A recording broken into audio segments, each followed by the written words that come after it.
after last night's storms, power outages continue here in the Midlands. Thousands were still being reported this morning, with the most impacted area being Richland County. Naomi Popa has been assessing some of that damage in the area, bringing us the latest this afternoon. Naomi, how is it looking out there right now?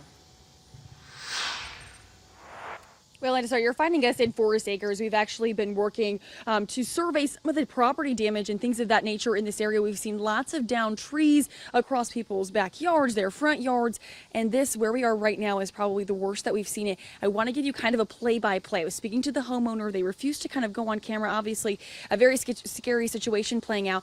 But let's look at the broad picture here, if you can. All right, we've got this giant tree here in his backyard. You can see it goes all the way up and completely snapped off the top there.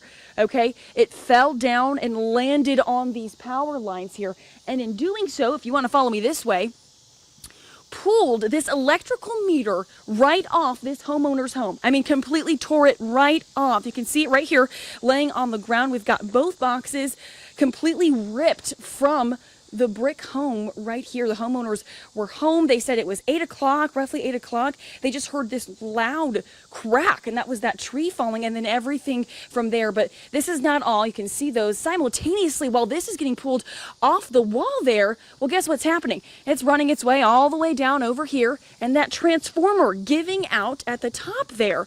Okay, and you can see that tree right here on the ground. It fell from the top and landed straight down, went across their backyard. They've got a 5-year-old daughter. You can see the playground. I mean, it absolutely hit their slide back over there, and it just ripped through their entire yard here, okay? And in doing so, you can see all of the cords as well.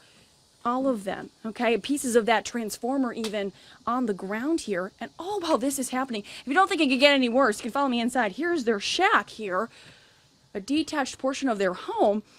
And when that transformer blew, it actually pulled some of the wires and it started a fire in here.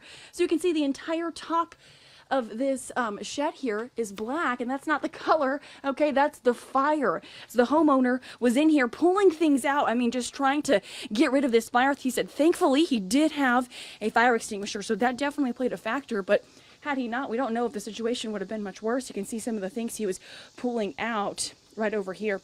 Now, we were talking a little bit about these transformers and other property damage and things of that nature just across the street next door over here. We were speaking to a homeowner who said she didn't have power.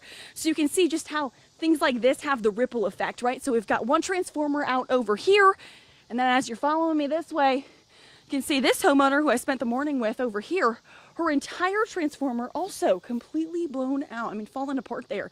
All of the homes on this strip do not have power. And we're looking to get some anticipated times on when that will be restored. But obviously, I mean, the damage is pretty extensive. One other thing I want to highlight, because if you didn't think that was crazy enough, in addition to all of this, another fire broke out over there by their AC unit, just by the side of their home. The homeowners were incredibly worried, but they're also very thankful that this didn't turn out worse than it did. Now we're going to continue surveying damage. We'll be live ahead at 12:30 to bring you even more updates about damage in this area. But for now, reporting live in Forest Acres, I'm Naomi Popa.